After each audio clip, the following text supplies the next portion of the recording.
بسم اللہ الرحمن الرحیم نحمدہ ونصلی علی رسولہ الکریم۔ آج کا سیشن پچھلے سیشن سے کنیکٹڈ ہے اور بہت سی باتیں ایسی ہیں کہ زیادہ بہتر انشاءاللہ ہم سمجھ سکیں گے اگر پچھلے سیشن کی کچھ چیزیں ہمارے سامنے ہوں۔ کوشش تو یہ کی ہے کہ یہ الگ بھی اگر اس کو دیکھا جائے یا سنا جائے تو کافی حد تک انشاءاللہ اس سیشن کا جو ایک اور میسیج ہے اللہ کی ذات سے امید ہے کہ سمجھ میں آ جائے گا۔ البتہ بہت ساری چیزیں اس کی کنیکٹڈ بھی ہیں، تو پچھلے سیشن کی کچھ چیزوں کا انشاءاللہ ہم تذکرہ کریں گے۔ تو ایک دفعہ پھر ہم دہرا لیتے ہیں، ہمارا مقصد ہے کہ ہم اپنے کلچر کو، اپنے ماحول کو، اور یہاں بھی اور کہیں بھی ہمارے لیے یہ بہت بڑی سعادت دنیا و آخرت کی ہوگی کہ اگر ہم اس کو جناب رسول اللہ صلی اللہ علیہ وسلم کے اسوہ کے مطابق بنانے کی کوشش بھی کریں۔ ایک ہے کہ اس کے مطابق بنا لینا کہ یہ گول اچیو ہو جائے، یہ تو مطلب اس کے تو مبارک ہونے میں، زبردست بہترین ہونے میں تو کوئی شک ہی نہیں ہے۔ ایک یہ ہے کہ ہم سنجیدگی سے اس بات کی اہمیت کو سمجھتے ہوئے اپنے ہر کلچر میں جس میں بھی ہم شامل ہیں، ٹھیک ہے، ہم اللہ کے نبی صلی اللہ علیہ وسلم کی سیرت کو پریکٹیکل انداز میں سمجھتے ہوئے اس کو امپلیمنٹ کرنے کی کوشش کریں، ہے نا۔ تو یہ کوشش کرنا بھی اللہ کی بارگاہ میں بہت ہی زبردست، بہت ہی یعنی بہترین اور بہت ہی اللہ کو خوش کرنے والا، زندگیوں میں اس ماحول میں برکتوں والا زبردست قسم کا عمل ہے نا۔ تو اب اللہ کرے کہ ہم اس میں کامیاب بھی ہو جائیں، لیکن بالفرض اگر ایک ہم اس سچویشن میں ہم ہیں کہ ہم کامیاب تو نہیں ہوئے، مطلب لیول تو ظاہر بات ہے 100% بہت بڑی چیز ہے، لیکن ہم جتنا ہمارے بس میں تھا ہم نے کوشش کی، تو یہ بھی کوئی معمولی چیز نہیں ہے نا۔ کیونکہ دیکھیں اگر انسان کی منزل طے ہو، ہے نا، اور وہ سفر کرنا شروع کر دے تو اللہ کے قانون کے مطابق وہ اس منزل کا مسافر ہی سمجھا جاتا ہے نا۔ ایک بہت زبردست مشہور واقعہ ہے کہ ایک شخص نے 100 قتل کر دیے تھے، مختصر بتا رہا ہوں، 99 کی تھے۔ کسی نے پوچھا تھا کہ تمہاری بخشش نہیں ہوگی، کسی سے پوچھا تو اس نے کہا کہ چلو پھر ایک اور قتل کر لیتا ہوں۔ اس طرح 100 ہو گئے۔ پھر کچھ عرصے بعد خیال آیا تو کسی سمجھدار آدمی سے مشورہ کیا، اس نے کہا کہ کیوں نہیں بھائی، ایسا کیسے ہو سکتا ہے، اللہ رب العزت تو اپنے بندوں پر مہربان ہے، اس کی توبہ کا دروازہ کھلا ہوا ہے، البتہ تم جس جگہ پہ رہ رہے ہو وہ جگہ ٹھیک نہیں ہے، وہ تمہارے لیے نا وہ انوائرمنٹ تمہارے لیے ظلم کے لیے ٹریگر ہو جاتا ہے، کیونکہ ایک بڑا عرصہ تم نے یہاں گزار دیا، لہٰذا ایک دوسرے علاقے میں چلے جاؤ، وہاں نسبتاً بہتر ماحول ہے۔ تو اب ایک توبہ کی نیت سے وہ دوسرے علاقے میں جا رہا تھا، راستے میں موت آ گئی، ہے نا۔ اب چونکہ اس نے سفر شروع کر دیا تھا تو اب اس طرح حدیث میں اس کو بتایا گیا کہ رحمت کے فرشتے بھی آ گئے، عذاب کے فرشتے بھی آ گئے۔ رحمت کے فرشتوں کا کہنا تھا کہ بھائی توبہ کی نیت سے نکلا ہے، عذاب کے فرشتوں کا کہنا تھا بھائی 100 قتل کیے ہیں، ساری زندگی گناہوں میں گزری، ہم لے جائیں گے اس کو۔ اب اللہ رب العزت نے، اب یہ اللہ اپنی رحمت اور اپنے بندوں پر اپنی جو شفقت ہے اس کا اظہار کے لیے اللہ نے رب العزت نے کی طرف سے فیصلہ ہوا کہ بھائی دیکھو، فاصلہ کا اندازہ لگا لو، اگر یہ اس بستی سے قریب ہے کہ جہاں سے یہ نکلا ہے تو وہ تو ساری زندگی وہاں گناہ کیے ہیں، تو پھر تو تم عذاب کے فرشتے لے جانا ہے اس کو۔ لیکن اگر یہ اس بستی سے قریب ہو جہاں توبہ کی نیت سے یہ جا رہا ہے تو پھر رحمت کے فرشتے لے جائیں گے۔ ایکچوئل تھا یہ کہ اس کا سفر تھوڑا سا ہی طے ہوا تھا، لیکن اللہ نے اپنی رحمت کا اظہار کیا، ہم کو بتانا تھا۔ اللہ رب العزت نے وہ فاصلہ جو ہے نا وہ کم کر دیا، جو جس بستی کی طرف یہ جا رہا تھا زمین کو سمیٹ دیا، اور وہ فاصلہ بڑھا دیا جس بستی سے یہ نکل کر آ رہا تھا، گناہ کی بستی سے یہ دور ہو گیا، نیکی کی بستی سے یہ قریب ہو گیا، ہے نا۔ تو یہاں سے میں آپ سے یہ عرض کر رہا ہوں کہ اللہ کا قانون دنیا کے قانون سے ہٹ کر ہے. اس کے یہاں تو جو مسافر ہے نا، اور وہ سفر کرتے کرتے منزل تک پہنچا نہیں لیکن تمنا بڑی تھی، اللہ کے یہاں وہ مسافر وہ منزل پر پہنچا ہوا شخص ہی شمار ہوتا ہے. ٹھیک ہے. تو اگر ہم یہ نیت بھی کر لیں، اور ہمیں یہ نیت کرنی چاہیے، ہم اگر یہ نیت بھی کر لیں کہ ہم کوشش کریں گے، اللہ رب العزت جتنی توفیق دے، اور انشاءاللہ ہم اس کو سمجھنے کی کوشش کریں گے، عمل کرنے کی کوشش کریں گے. یہ سیشن تو ایک چھوٹا سا ایک وہ ہے نا، اس کے علاوہ بھی اگر ہم زندگی میں اللہ کے نبی صلی اللہ علیہ وسلم کی سیرت سے قریب ہونے کی کوشش کریں گے اپنی زندگی کی ہر چیز میں، تو یہ کوشش کی نیت بھی اللہ کے ہاں بہت بڑی یعنی برکت والی چیز ہے. اور ہم انشاءاللہ کچھ عرصے میں اپنی زندگی میں اس کی رحمتیں، برکتیں، بہاریں ہم محسوس کر سکتے ہیں. ٹھیک ہے. اگر کم ہو سکتا ہے تو دیکھ لیں، شور زیادہ ہوگا. تو چلیں بسم اللہ. سیشن ہم نے دیکھا ہے، ٹریمنگ کو ہم سمجھتے ہیں اور اس کا تعلق ایک پلانٹ سے ہوتا ہے، تو ہم اس کو کنیکٹ کر رہے ہیں اپنی پچھلی میٹافر سے. تو دیکھیں ایک جو پودا ہوتا ہے نا، وہ ایک مثال ہے زندگی کی اور گروتھ کی. جب پودے کا ہم تصور کرتے ہیں نا، تو ایک نشو نما حاصل کرنے والا، گرو کرنے والا ایک تصور ہمارے سامنے آتا ہے. ٹھیک ہے. لیکن اس کو بھی صحیح کیئر کی ضرورت ہوتی ہے. اور جو واٹر، پانی ہے نا، یہ اس کے لیے کہ سروائیو کر جائے انتہائی اسینشل ہے. پانی کے بغیر پودے سروائیو نہیں کر سکتے، ہے نا. بالکل اسی طریقے سے کسی بھی کلچر میں، کسی بھی ماحول کے اندر، اس کے اندر لوگوں کے کنیکشن اور ریلیشن یہ ہیلدی ہو، یہ صحت مند ہو، یہ اسٹرانگ ہو، یہ مضبوط ہو، اس کے لیے ایمپیتھی بہت ضروری ہے نا. انسان ہے، وہ روبوٹس نہیں ہیں. تو ان کو ہمدردی کی، ان کو توجہ کی، ان کو خیال رکھنے کی ضرورت ہوتی ہے. البتہ اگر ہم یہ دیکھیں کہ واٹر اور پانی ہی اس کی زندگی ہے، لیکن اگر وہ مقدار سے زیادہ ہو جائے، اوور واٹرنگ ہو جائے، تو پھر یہ پودے کے لیے کیا ہوتا ہے؟ جو چیز اس کو تو اس کے سروائیول کے لیے ضروری ہے، اسینشل انتہائی، وہی چیز اس کی ڈیتھ کے دیں یا موت کے دیں یا اس کو سڑنا کے دیں، اس کا سبب بن جاتا ہے. ٹھیک ہے. تو جب ہم اس کو ایمپیتھی کے ساتھ ہم ریلیٹ کر رہے ہیں نا، تو ہم یہی سمجھنا چاہ رہے ہیں. ٹھیک ہے. ایکسیسو ہوگی یا مس پلیس ہوگی ایمپیتھی، تو پھر اس کے بہت سارے کانسیکوینسز ہو سکتے ہیں، بہت سارے نیگیٹو کسی بھی کلچر میں اس کے نتائج ہو سکتے ہیں، جس میں سے 3 بہت اہم ہیں.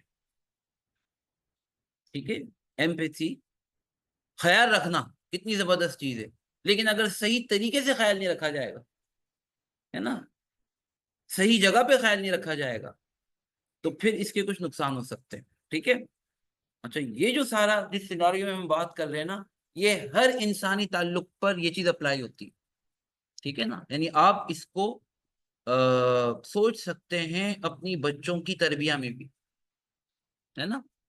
بچوں کو بھی ہم کو فیسیلیٹیٹ کرنا چاہیے، بچوں کی ہم کو پیمپرنگ نہیں کرنی چاہیے. دونوں میں فرق ہوتا ہے. فیسیلیٹیٹ کرنا الگ چیز ہے، پیمپرنگ کرنا کیا ہے؟ الگ چیز ہے. ٹھیک ہے. تو آپ اس کو ہر کلچر میں، ہر ماحول میں، ہر انسانی تعلق میں اس کو اپلائی کر سکتے ہیں. ایک بہت بڑا نقصان اوور واٹرنگ کا یہ ہوتا ہے، یا کہ وہ جو پودا ہے اس کی جڑیں مضبوط نہیں ہو پاتی، ہے نا، وہ صحیح نرچر نہیں کر پاتا، اور وہ اس قابل نہیں ہو پاتا کہ وہ گرو کرے، کیونکہ اس کی جڑیں کمزور ہو جاتی ہیں، نرم ہو جاتی ہیں زیادہ پانی کی وجہ سے.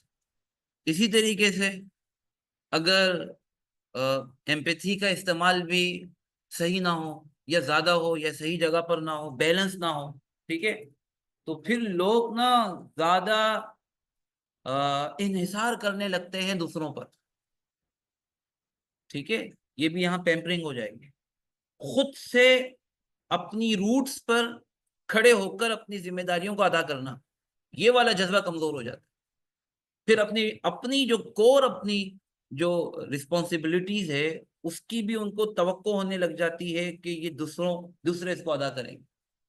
ٹھیک ہے, ایک بہت بڑا نقصان اس کا یہ ہوتا ہے. دوسرا بہت بڑا اس کا نقصان یہ ہوتا ہے کہ وہ انیبل تو ہو جاتے ہیں لیکن وہ غلط چیزوں کے لیے ہم ہو جاتے ہیں. ٹھیک ہے, جیسے کہ اگر پودوں کو زیادہ پانی مل جائے اور وہ پانی میں ان کی جڑیں ڈوب جائیں تو ان کو پانی کے ساتھ اور بھی کچھ چیزوں کی ضرورت ہوتی ہے نا, اور بھی کچھ اجزاء کی ان کو ضرورت ہوتی ہے اپنی بقا کے لیے, اپنی نشو و نما کے لیے, ہے نا. تو وہ دیگر جو نیوٹرینٹ ہے نا وہ پودے حاصل نہیں کر پاتے زیادہ جڑوں کے پانی میں ہونے کی وجہ سے, ہے نا, اور وہ اپنی غذائی اجزاء کو مینیج نہیں کر پاتے. اسی طریقے سے اگر بیلنس ایمپیتھی نہ ہو تو پھر ہوتا یہ ہے کہ انسان نہ بہت ساری یعنی اب سمجھیں کہ جو عادتیں اس کو سیکھنی چاہیے اس کے بجائے وہ عادتیں اس کے اندر آ جاتی ہیں جو اس کو نہیں سیکھنی چاہیے. ٹھیک ہے, یہ بھی اس کا ایک بہت بڑا نقصان ہوتا ہے. اچھا جناب, ایک اور بہت بڑا نقصان ہوتا ہے کہ اگر سارا پانی ایک ہی پودے میں ڈال دیا جائے گا تو دوسرے پودے پارچ ہو جائیں گے, خشک ہو جائیں گے, پانی ان کے لیے کیا ہو جائے گا, ختم ہو جائے گا, ہے نا. تو اگر ایمپیتھی زیادہ ہو جائے کسی ایک سچویشن میں, ہم یہاں سچویشن مراد لے لیتے ہیں نا, تو ہر بندے کے اندر نا ایک لمیٹڈ ایموشنل انرجی ہوتی ہے, ختم, بس ان لمیٹڈ کسی کے پاس بھی نہیں ہے. کسی ایک سچویشن میں اگر ساری انرجی انسان کی لگ جائے گی نا تو ڈرین ہو جائے گا, ہے نا. اور پھر بہت سارے وہ لوگ جن کو اس کی طرف سے ایمپیتھی چاہیے ہوتی ہے ان کو نہیں ملے گی, ہے نا, نقصان ہو جائے گا اس کا. یہ ٹریمنگ کر رہا ہے. اچھا, تو یہ جو ایک میٹافر ہے واٹر کی اور پلانٹ کی, یہ ہمیں بتاتی ہے کہ بھئی اگر اچھے ریلیشن ہم کو نرچر کرنے ہیں نا تو ہمیں باؤنڈریز تو بنانی پڑے گی. ٹھیک ہے, تاکہ لوگ آزادی کے ساتھ لوگ ہم سے مدد بھی لیں اور لوگ خود اپنی صلاحیتوں کے بلبوتے پر جو ان کو امپاور کیا جائے, جو اسپیس دیا جائے, اس میں اپنے ٹیلنٹ کو, اپنی صلاحیتوں کو بہترین طریقے سے استعمال بھی کریں. ٹھیک ہے جناب, یہ پچھلی دفعہ ہم نے مرر اور ونڈو کی مثال دی تھی, تو ایک آدھ سلائیڈ ہم نے ان سے لے لی ہے کیونکہ یہ دونوں چیزیں کنیکٹنگ ہے. ہم نے کہا تھا کہ یار ایک مرر ہوتا ہے اور ایک ونڈو ہوتی ہے. ٹھیک ہے, اور ان دونوں کا بھی بیلنس ہونا بہت ضروری ہے. اور اگر بہت زیادہ اگر انسان جو ہے وہ ونڈو موڈ کے اندر ہی رہے گا, ہے نا, تو اس کے جو ہے نا وہ اس کے بھی نقصان ہو جائیں گے. تو انسان کو انٹینشنلی یہ کوشش کرنی پڑے گی کہ کب اس کو مرر موڈ کے اندر آنا ہے, کب اس کو ونڈو موڈ میں شفٹ ہونا ہے, اور کب دوبارہ سے واپس آ جانا. ٹھیک ہے,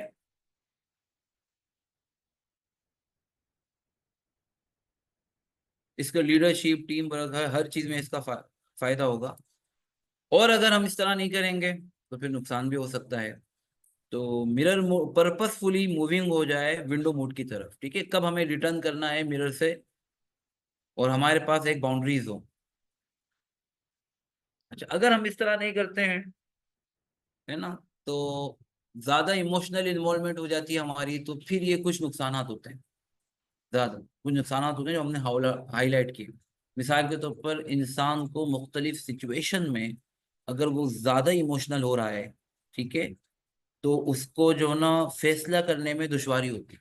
اس کو عام طور پہ کلاؤڈ ججمنٹ کہتے ہیں, ہے نا, کہ اس کو صحیح نظر نہیں آ رہا ہوتا ہے چیزیں زیادہ ایموشنل فیز میں یا زیادہ ونڈو فیز میں ہونے کی وجہ سے. اچھا, پھر ڈیسیجن بھی اس کے بائیس ہو جاتے ہیں بسا اوقات, زیادہ بسا اوقات برن آؤٹ ہو جاتا ہے, اپنی جو پرفارمنس ہے اس پر فرق پڑ جاتا ہے, اس پر برڈن زیادہ آ جاتا ہے. تو یہ بڑے بڑے نقصانات ہیں اس کے. ٹھیک ہے, اب ہم نے ایک مسئلے کو سمجھ لیا. اب ہم اس میں دیکھتے ہیں کہ جیسے کہ ہمیں ہر دفعہ کا ہمارا ایک ہمارا معمول ہے کہ ہم دیکھتے ہیں کہ بھئی یہ سچویشن اس قسم کے اللہ کے نبی صلی اللہ علیہ وسلم کی تو زندگی میں آئی ہوں گی, آپ نے اس کو کیسے ٹیکل کیا. آپ کی اسٹریٹجی کیا تھی، ہے نا؟ ظاہر بات ہے کہ اگر ہم سے کوئی اچھے رویے کی توقع رکھتا ہے، امپیتھی کی توقع رکھتا ہے، ہمدردی کی توقع رکھتا ہے، اور ہم سے جو ہے نا وہ کوئی خیال رکھنے کی توقع رکھتا ہے، تو یہ ساری توقعات جناب رسول اللہ صلی اللہ علیہ وسلم سے کہیں زیادہ ہوتی تھی، ہے نا؟ کیونکہ آپ کا کردار تو زبردست تھا۔ اچھا، اور ہم کسی ٹاسک یا پرپس کے لیے اگر ہم ایک ٹیم کی صورت میں یا ایک کلچر کی صورت میں، ایک انوائرمنٹ کی صورت میں کام کر رہے ہیں، تو جناب رسول اللہ صلی اللہ علیہ وسلم کا جو پرپس تھا، جو ٹاسک تھا، وہ ہم سے کہیں زیادہ بلند تھا۔ ہم اپنے مقصد میں جس حد تک مخلص ہیں یا اکوپڈ ہیں، اللہ کے نبی صلی اللہ علیہ وسلم ہم سے کہیں زیادہ، سارے انسانوں سے زیادہ اپنے اپنے مقصد میں، اپنے ایک بڑا جو پرپس تھا امت کے لیے، قیامت تک کے انسانوں کے لیے، اس میں زیادہ سنسیئر تھے، زیادہ آپ جو ہے وہ اس میں ہم سے زیادہ مخلص تھے، ہم سے زیادہ محنت کرنے والے تھے۔ تو ظاہر بات ہے یہ ساری سچویشنز جو ہم اپنے انوائرمنٹ میں، اپنے ماحول میں ہم جو ہینڈل کرتے ہیں، ہمیں پیش آتی ہے، یہ ساری اس سے کہیں زیادہ بڑے لیول پر جناب رسول اللہ صلی اللہ علیہ وسلم کو بھی پیش آتی ہوں گی اور آتی رہی ہوں گی، ہے نا؟ تو میرے اور آپ کے لیے کہ اب ہم نے بیلنس کرنا ہے، ہم نے باؤنڈریز بنانی ہے، تو ہم سیرت سے اس کو کیسے سیکھ سکتے؟ ٹھیک ہے، تو ہم مسئلہ سمجھ گئے، ہمیں پتہ چل گیا کہ ہم نے بالکل ٹارگٹ کر کے سیکھنا کیا ہے، ہم نے مثالیں بھی ایسی منتخب کی ہیں۔ یہ اس کا میں نے شاید تذکرہ کیا ہو، لیکن یہ مثال آئی نہیں ہے اس سے پہلے۔ غزوہ بدر میں ہمیں اچھی طریقے سے معلوم ہے کہ اللہ رب العزت نے مسلمانوں کو زبردست فتح عطا فرمائی تھی۔ جو فیگر ہمارے پاس ہیں، مشہور ہیں کہ 70 کے قریب ان کے بڑے زبردست سردار اور جنگجو مارے گئے تھے مکہ کے مشرکین کے، اور 70 کے قریب گرفتار ہوئے تھے۔ اب اللہ کے نبی صلی اللہ علیہ وسلم نے صحابہ سے مشورہ کر کے پھر یہ طے کیا تھا کہ ہم ان کی جان نہیں لیں گے جو گرفتار قیدی ہیں نا، بلکہ ہم ایسا کریں گے کہ ہر ایک کا قبیلہ، خاندان والے آئیں اور اس کو چھڑا کے لے جائیں، فدیے کی رقم دیں گے۔ اور آپ نے جس لیول کے وہ لوگ تھے سوسائٹی میں قریش کے، آپ نے اس لیول کے 2-4 اسٹینڈرڈ بنا دیے کہ یہ فدیہ دیں، اپنے رشتہ داروں کو لے کر چلے جائیں۔ یہ اس معاشرے کے اندر ایسے دشمنوں کے ساتھ بڑا مثالی ایک رویہ تھا، عام طور پہ ایسا ہوتا نہیں تھا، عام طور پہ ایسا ہوتا نہیں تھا۔ اس میں ایک شخص تھا جو ایک بڑی عمر کا تھا، اس کا نام تھا ابو عزہ الجماحی، ابو عزہ۔ تو جب اس کی باری آئی تو اس نے کہا کہ بھائی میں تو کوئی بڑے خاندان کا نہیں ہوں، اور میرے پیچھے کوئی بڑا قبیلہ بھی نہیں ہے، کون مجھے چھڑانے کے لیے آئے گا؟ تو آپ مہربانی فرمائیں۔ اللہ کے نبی صلی اللہ علیہ وسلم نے گفتگو کی اور بڑا رویا اور بڑی سفارش کی کہ مہربانی فرمائیں، میری جو ہے نا وہ میری اولاد ہے، اور اولاد میں میری بیٹیاں ہیں، بیٹے بھی نہیں ہیں، تو آپ مجھے چھوڑ دیں، مجھے لینے کوئی بھی نہیں آئے گا۔ تو اللہ کے نبی صلی اللہ علیہ وسلم کو اس کی گفتگو کی وجہ سے اس پر ترس آیا، اور آپ نے اس کو یہ ایک تھوڑا سا آپ نے اس کو فیور دے دیا، اس کی اس گفتگو سن کر کے اس کو ویسے ہی چھوڑ دیا، ٹھیک ہے؟ البتہ اس سے یہ وعدہ لیا گیا تھا کہ دیکھو ابھی تو تم لشکر کے ساتھ آئے تھے، ہم سے لڑنے کے لیے آئے تھے، اور یہ شاعر تھا، شاعر تھا، آپ کو معلوم ہے اس سوسائٹی کے اندر شاعر کا بہت بڑا کردار ہوتا تھا نا۔ تو آئندہ تم ہمارے مطلب مسلمانوں کے خلاف تم نے کام نہیں کرنا ہے۔ اس نے گفتگو بھی ایسی کی تھی کہ جس سے ایسا اندازہ ہو رہا ہے جیسے اس کا دین یا اسلام کی طرف یا جناب رسول اللہ صلی اللہ علیہ وسلم کی طرف کچھ رجحان ہے۔ اشعار کہے تھے اس نے اللہ کے نبی صلی اللہ علیہ وسلم کی تعریف میں، بس اس کو چھوڑ دیا گیا۔ ایک ہی سال بعد غزوہ احد آیا۔ غزوہ احد کے لیے قریش زبردست قسم کی تیاری کر رہے تھے، ان کے لیے ان کو ایسے شاعر چاہیے تھے کہ جو مجمع کو اور لوگوں کو اور قبیلوں کو اپنے شعر کے ذریعے سے گرمائیں اور مسلمانوں کی دشمنی پر ابھاریں۔ ابو عزہ شاعر تھا، اس سے ریکویسٹ کی گئی اور کہا گیا بھائی تمہیں، اس نے کہا کہ یار محمد نے تو مجھ سے وعدہ لیا تھا صلی اللہ علیہ وسلم، تو کہا تھا ٹھیک ہے بھائی، وہ ہم تمہیں سپورٹ کریں گے۔ اس نے کہا ٹھیک ہے، لالچ میں آ گیا اور بڑے اس نے مسلمانوں کے خلاف لوگوں کو، قبیلوں کو اس نے اپنے اشعار کے ذریعے سے بڑا متوجہ کیا۔ غزوہ احد ہو گئی، مسلمانوں کو اس میں بڑا نقصان ہوا، جزوی اعتبار سے شکست ہوئی مسلمانوں کو، وہ کوئی قیدی تو نہیں بنا سکے، لیکن 70 کے قریب اب مسلمان شہید ہو گئے۔ اگلے دن آپ کو اطلاع ملی کہ وہ لشکر تو چلے گیا ہے لیکن واپس آنے کا سوچ رہا ہے۔ آپ نے زخمی صحابہ کے ساتھ آپ نے فیصلہ کیا کہ بھائی ہم جائیں گے ان کے تعاقب میں۔ اچھا، ان کے تعاقب میں جاتے جاتے راستے میں یہ مل گیا، ابو عزہ الجمحی، ٹھیک ہے؟ اب اس کو پھر گرفتار کر لیا کیونکہ دشمن کے لشکر میں آیا تھا۔ اب اس نے پھر وہی سفارش شروع کر دی کہ جی میری تو بیٹیاں ہیں اور میں تو ایک بوڑھا آدمی ہوں اور میں تو صرف شعر کہتا ہوں، اور مجھے کوئی چھڑانے کے لیے بھی نہیں آئے گا، تو پلیز آپ مجھے معاف کر دیں۔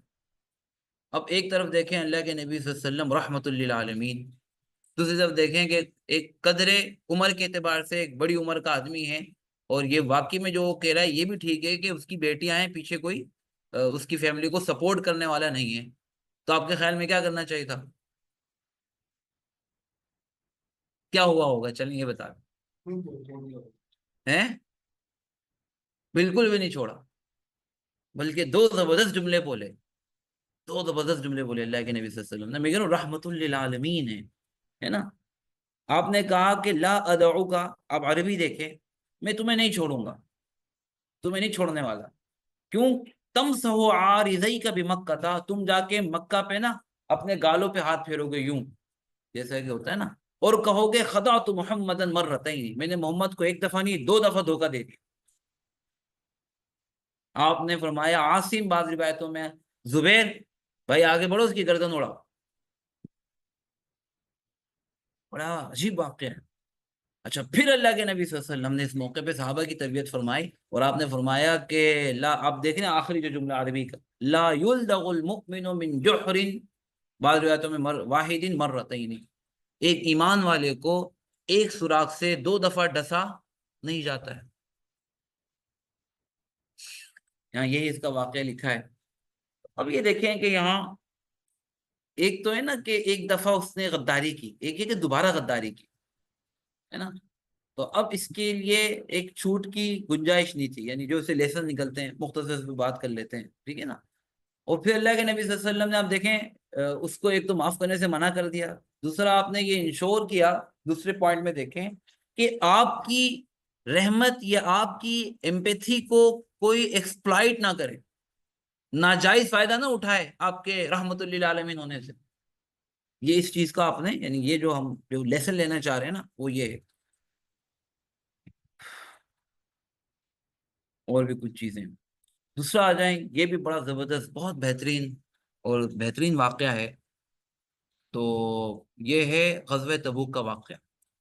یہ اس موقع پہ بہت ساری چیزیں ہم نے سنی ہوئی ہوں گی، یہ اس موقع پر جو ہے نا وہ مسلمانوں کو بہت دور کا سفر تھا، ٹھیک ہے نا، اور اس موسم میں تھا، وہ شدید گرمی کا موسم تھا، اور عام طور پہ اللہ کے نبی صلی اللہ علیہ وسلم مدینہ جب تک لشکر نکلتا نہیں تھا نا، آپ کسی کو بتاتے نہیں تھے، سوائے بہت کلوز جو اور بڑے جو لیڈرز ہوتے تھے ان کو پتا ہوتا تھا کہ کہاں جا رہے ہیں۔ عام جو لشکر ہوتا تھا نہیں پتا ہوتا آپ کو، مثلا آپ کو مشرق میں جانا ہوتا تھا، آپ مغرب سے سفر شروع کرتے تھے اور آگے جا کے، تاکہ جاسوس اور ان لوگوں کو پتہ نہ چلے نا۔ لیکن یہ چونکہ بہت دور کا سفر تھا، آپ نے سب مسلمانوں کو پہلے ہی بتا دیا کہ ہم کہاں جا رہے ہیں، ٹھیک ہے۔ وہ جزیرے کے کنارے پہ جا رہے تھے، گرمی بہت شدید تھی۔ مدینہ والوں کے لیے ایک اور امتحان تھا، ان کی جو ہے نا، ان کا جو سارا معاشی انحصار تھا مدینہ کے مسلمانوں کا، انصار کا تھا، وہ کس پر تھا بتائیں؟ باغات۔ اور باغات کس کے؟ کھجوریں بالکل پکنے والی تھی، پوری سال کے جو ریٹرنز تھے، جو فائدے تھے، وہ پوری سال کی محنت کے وہ اب ملنے والے تھے، اسی کو وہ بیچتے تھے، اسی کو کھاتے تھے، یہی ان کی تجارت تھی، ٹھیک ہے۔ اب اس موقع پہ جانا واقعی میں مشکل تھا، اب لیکن اللہ کے نبی صلی اللہ علیہ وسلم نے ایک عام آواز لگائی اور بہت سارے مسلمان تیار ہو گئے، بہت سارے، وہ سوسائٹی میں وہ منافقین جو منافق تھے، سورہ توبہ میں تفصیلی تذکرہ ہے، بہت زبردست تذکرہ ہے اس پورے غزوے کا، تقریباً سمجھ لیں کہ ایک بہت بڑا حصہ نا اس اس غزوے کے بارے میں اور لوگوں کے بارے میں، منافقین کے بارے میں سب سے زیادہ جو تذکرہ ہے وہ سورہ توبہ کے اندر ہے، ٹھیک ہے۔ حضرت عبداللہ بن عباس فرمایا کرتے تھے سورہ توبہ ہم اس کو نہیں کہتے، ہم اس کو کہتے ہیں سورہ فاضحہ، رسوا کر دینے والی سورت، مدینے کے ہر منافق کا اس میں تذکرہ ہے، کوئی منافق کوئی صورت نے نہیں چھوڑا۔ بہرحال وہ لوگ آ کے عذر کر رہے تھے کہ یہ مسئلہ ہے، یہ مسئلہ ہے، ٹھیک ہے، وہ نہیں گئے، مسلمانوں کو لشکر نکل گیا۔ ایک صحابی تھے حضرت کعب بن مالک، ہے نا، وہ ان کی وہ واقعہ ہے نا، وہ تفصیلی واقعہ ہے، حدیث کی کتابوں میں کئی صفحات پر ہے، اور پڑھنے والا واقعہ ہے، آپ کو اردو میں بھی مل جائے گا، انگلش میں بھی مل جائے گا، پڑھنا چاہیے، وہ زبردست واقعہ ہے۔ وہ بہت واضح طور پہ کہتے ہیں کہ بولا اتنا اس وقت جتنا میں مالدار تھا نا، اتنا کبھی بھی نہیں تھا، میں جتنی آسانی سے نکل سکتا تھا، مطلب جہاد پر، اس سے پہلے کبھی بھی ایسا نہیں تھا، سواری بھی میرے پاس تھی، سب تھی، بس سستی ہو گئی۔ میں اپنے باغات کو دیکھتا تھا، میں کہتا تھا کہ یار مجھے کوئی اسٹرگل تھوڑی کرنی ہے، گھوڑے پہ بیٹھوں گا نکل جاؤں گا، مدینے سے لشکر نکل گیا، میں نے کہا صبح نکل جاؤں گا، پہنچ جاؤں گا اپنے گھوڑے پر. پھر ایک دن اور ہو گیا، میں نے کہا دوسرے دن، تیسرے دن، لیکن بہرحال میں نہیں نکل سکا. اچھا، یہ کعب بن مالک ایسے صحابی تھے کہ اللہ کے نبی صلی اللہ علیہ وسلم کو بھی یاد تھے کہ کعب نہیں آیا. آپ نے ایک جگہ پہ پہنچ کے پوچھا بھی کہ بھائی کعب کا کیا ہوا. کسی نے کہا کہ اس کو جو ہے نا اپنی مالداری نے روک لیا، کسی نے ایک قسم کی چغلی کری. تو دوسرے صحابی نے کہا نہیں، اس طرح کی بات نہ کرو، وہ تو بڑا اچھا نیک آدمی. بہرحال یہ غزوہ ہو گیا، لڑائی کی تو نوبت نہیں آئی تھی، لیکن بہرحال اب اللہ کے نبی صلی اللہ علیہ وسلم واپس آئے. اچھا، اب جب واپس آئے تو بہت سارے لوگ آ کے اپنے اپنے عذر بیان کرنے لگے، جس میں اکثر منافقین تھے. وہ جھوٹ بولنے لگے، یعنی عذر نہیں تھا لیکن جھوٹ بولنے لگے. اللہ کے نبی صلی اللہ علیہ وسلم سنتے رہے، اور آپ نے ان کا عذر قبول کیا. ان کا عذر کیا کیا؟ قبول کیا. اب کعب بن مالک بھی آئے، اور ان کے ذہن میں بھی ایک پوری اپنی اندر کی نا ایک کیفیت بتاتے ہیں. میرے ذہن میں بھی طرح طرح کے بہانے آ رہے تھے، اور میں زبردست قسم کا گفتگو کرنے والا تھا، اور میں بھی بہانے بتاتا تھا. لیکن جب اللہ کے نبی صلی اللہ علیہ وسلم کے پاس جانے کا وقت آیا نا، جو مخلص صحابی تھے، میں نے کہا کہ میں جھوٹ نہیں بولوں گا، اور میں نے جا کے سچ بولا. یہی بات جو میں نے شروع میں عرض کی کہ اللہ کے نبی صلی اللہ علیہ وسلم میں نکل سکتا تھا اور کوئی عذر نہیں تھا، بس میں نہیں نکلا.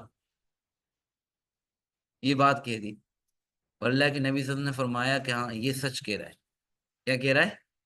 بولا جاؤ تم، توبہ، عذر قبول نہیں کیا، تمہارے بارے میں اللہ فیصلہ کرے گی. ٹھیک ہے. اب پھر وہ فیصلہ آ گیا اللہ کا کہ بھائی ان لوگوں کا بائیکاٹ ہو، کوئی ان سے بات چیت نہیں کرے گا. اب وہ زبردست آگے واقعہ ہے، وہ کہتے ہیں مدینہ میرے لیے اجنبی ہو گیا. میں پورے، اچھا ان کے ساتھ دو اور لوگ تھے، صرف تین لوگ تھے. قرآن کریم میں تذکرہ ہے وَعَلَى الثَّلَاثَةِ الَّذِينَ خُلِّفُوا، تین لوگوں کا تذکرہ جو پیچھے رہ گئے تھے. سورہ توبہ میں تذکرہ ہے ان کا نام لے کر، ان کی توبہ کے قبول ہونے کا واقعہ بھی ہے. تو اب بولا وہ دو تو تھوڑے بوڑھے تھے، سارے دن روتے رہتے تھے، عمر کے بڑے تھے. میں جوان آدمی تھا اور ذرا سخت دل تھا. میں مدینے میں گھومتا تھا، لوگ مجھے دیکھ کر نگاہیں پھیر لیتے. اللہ کا حکم آ گیا تھا ان لوگوں سے بات چیت نہیں کرنی، بائیکاٹ، سوشل بائیکاٹ. بولا پھر بہت تنگ آ گیا، میں بہت تنگ آ گیا. کئی دن گزر گئے، اور پھر ایک دن میرا کزن تھا جن کا گھر میرے گھر کے ساتھ تھا. میں ان کی دیوار پھلانگ کر میں نے جو ہے نا وہ کہا کہ خدا کے واسطے مجھ سے بات تو نہیں کرو، تم اللہ کا واسطہ تم مجھے بتاؤ، کیا تم یہ نہیں سمجھتے ہو کہ میں ایک اچھا مسلمان ہوں یا نیک مسلمان ہوں؟ تو انہوں نے کیا جواب دیا؟ اللہ و رسول عالم، مجھے کیا پتا، اللہ اس کے رسول جان. وہ تو میرا دل ٹوٹ گیا. درمیان میں ایک بڑا زبردست امتحان بھی پیش آیا، اور روم کا کوئی سفیر آیا، قیصر روم سے نا، اور ایک خط لے کر آیا. نے کہا کہ ہم نے سنا ہے کہ تمہارے ساتھی محمد نے تمہیں چھوڑ دیا ہے، تو ہمارے پاس آ جاؤ، تمہارے جیسے لوگوں کی ہم قدر کریں. فرماتے ہیں میں نے کہا کہ یار یہ ایک اور امتحان ہے.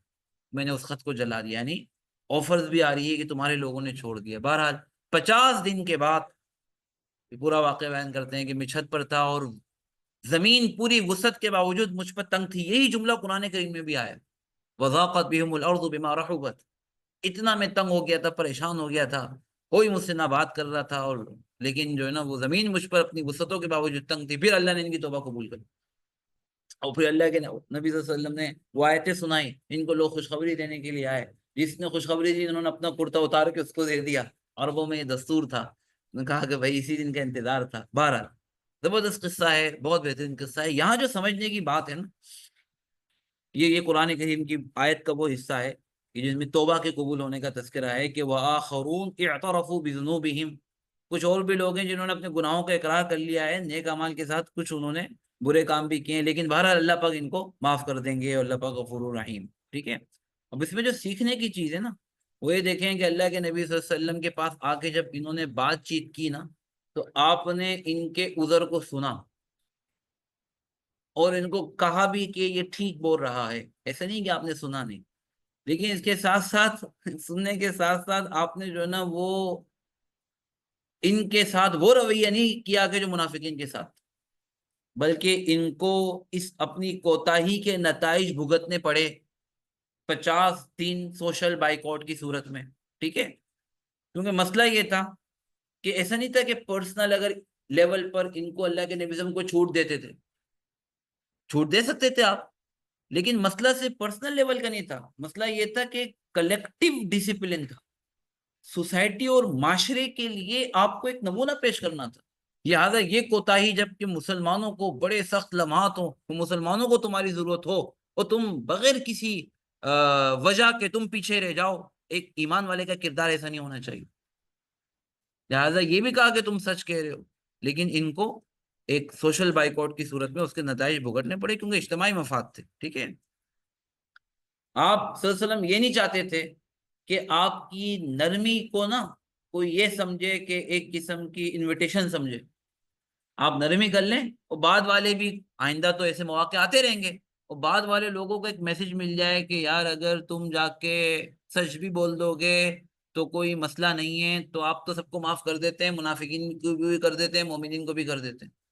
منافقین کے ساتھ تو معاملہ الگ تھا، آپ کو تو یا ایمان والوں کو اللہ کو تو ان کی پرواہ نہیں تھی. ہاں، مخلص مسلمانوں کے ساتھ معاملہ الگ تھا. تو ہو سکتا ہے کہ آپ اگر ان کو معاف کرتے تھے پرسنل لیول پر، آئندہ کے لیے بہت سارے لوگوں کے لیے دروازہ کھل جائے. یہ ایک سمجھنے والی بات ہے. یہ لوگ سمجھیں گے کہ یار یہ تو ایک جب چاہے جو بھی کر لو کوئی مسئلہ نہیں ہے، معافی تو ہر وقت مل جاتی ہے. یہ ایک سمجھنے کی بات. اچھا، پھر ایسا نہیں ہے کہ اللہ کے نبی صلی اللہ علیہ وسلم نے جو پنشمنٹ ان کو دی یا اللہ نے ان کو دی یہ ہمیشہ کی تھی. ایسا بھی نہیں تھا. جب اللہ کی طرف سے ان کی توبہ قبول ہو گئے تو اللہ کے نبی صلی اللہ علیہ وسلم نے ان کے کھلے دل سے ان کا استقبال کیا، اور وہ سارے لوگ جن کے کل چہرے ان سے پھرے ہوئے تھے وہ آگے بڑھ کر گلے لگا کر مبارکباد دے رہے تھے. واقعہ آپ پڑھیں، راستے میں جو بھی مل رہا تھا کہ رہتا ہے ابشر یا کعب، اے کعب تو مبارک ہو، تیری توبہ قبول ہو گئی. تیسرا واقعہ ہے، یہ میں مختصر عرض کروں گا، یہ ہم پڑھ چکے ہیں. فتح مکہ کے موقع پر ایک بڑے مخلص اور زبردست صحابی تھے جو غزوہ بدر میں بھی شریک ہوئے تھے. ان کا نام تھا حاطب. ٹھیک ہے، اور ان کو پتا تھا کہ اللہ کے نبی صلی اللہ علیہ وسلم نے پلان بنا لیا ہے اور آپ مکہ جا رہے ہیں، لیکن آپ اس پلان کو خفیہ رکھنا چاہ رہے تھے تاکہ آپ ایک دم سے پہنچے اور قریش مقابلے کے لیے تیاری نہ کر سکے. ٹھیک ہے. اچھا، بہت سارے لوگوں کے رشتہ دار وہاں رہتے تھے، ان کی بیوی بچے بھی وہاں رہتے تھے، اور بہت سارے لوگوں کے اپنے اور قبیلے ہوتے تھے کہ جو سیکیور کر رہے تھے اور جو حفاظت کر رہے تھے، پروٹیکٹ کر رہے تھے. ان کا وہاں خاندان کا کوئی نہیں تھا. اب انہوں نے سوچا کہ اللہ کے وہ تو اللہ کے نبی صلی اللہ علیہ وسلم مسلمانوں کو تو اللہ فتح دے ہی دیں گے، لہٰذا میں ایسا کر لوں کہ قریش کی ہمدردی اپنے بیوی بچوں کے لیے، اپنی فیملی کے لیے حاصل کرنے کے لیے میں پہلے سے ان کو اطلاع دے دوں، جاسوسی کر دوں، ہے نا، اور یہ معلومات لیک کر دوں کہ بھائی اللہ کے نبی ہمارے ہیں، تم تیار ہو. انہوں نے ایک خط میں لکھا یہ، اور ایک عورت جا رہی تھی مکہ، اس کے حوالے کر دیا.